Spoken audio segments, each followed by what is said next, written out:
La mission de Diaspora Arm est de mobiliser les vastes ressources de la diaspora arménienne, de coordonner les efforts collectifs et de favoriser les synergies grâce au réseautage. Pour évaluer où nous en sommes dans la mobilisation de nos ressources, nous avons étudié d'autres diasporas, et le constat est édifiant. La communauté chinoise de Wenzhou, en France, a mis en place un fonds commun offrant des prêts sans intérêt aux jeunes entrepreneurs. En 20 ans, 10 milliards d'euros ont été distribués, 40 000 entreprises créées, 10 milliards d'euros investis dans leur jeunesse. Le modèle juif est tout aussi instructif.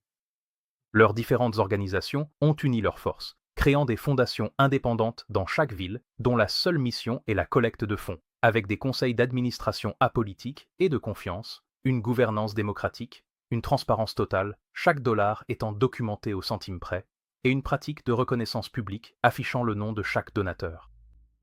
Le résultat?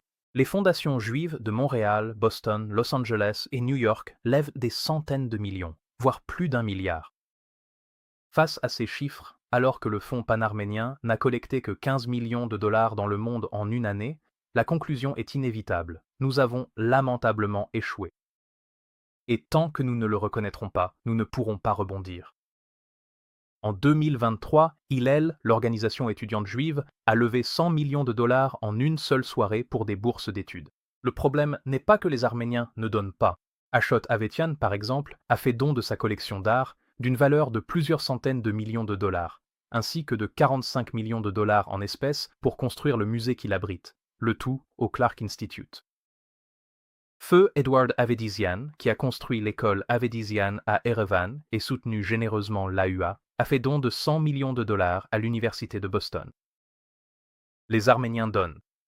Ce qui manque à la diaspora, c'est une structure de collecte de fonds unifiée, fiable et transparente. Ce qui nous a freinés, c'est tout simplement que nous n'avons pas pensé à coopérer. Nous devons créer les conditions pour que le leadership intellectuel puisse émerger. Des individus dotés d'une vision à long terme, de la sagesse nécessaire pour surmonter notre fragmentation et bâtir la coopération à l'échelle de la nation, de la confiance et d'une intégrité irréprochable, d'une excellence avérée et surtout de l'humilité, ne cherchant pas à devenir le chef mais choisissant de servir. Un tel leadership poursuivrait 3 objectifs. Plaider auprès de l'ensemble du peuple arménien, en Arménie comme dans la diaspora, pour placer nos valeurs nationales et nos intérêts communs au-dessus de tout ce qui nous divise. Combler le fossé structurel de la diaspora en optimisant nos ressources.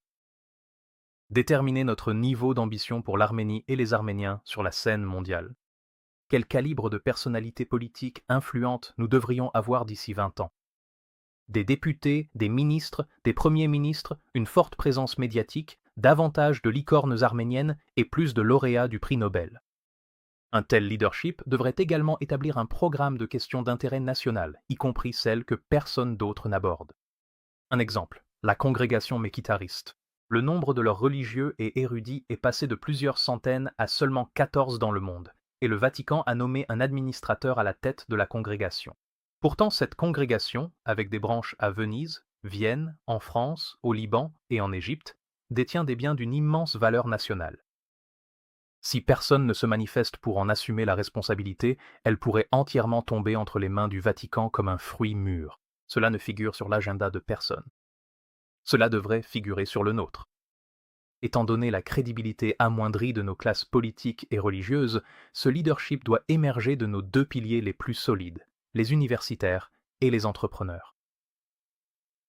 Des personnes qualifiées existent, sans chercher de titre ni de reconnaissance.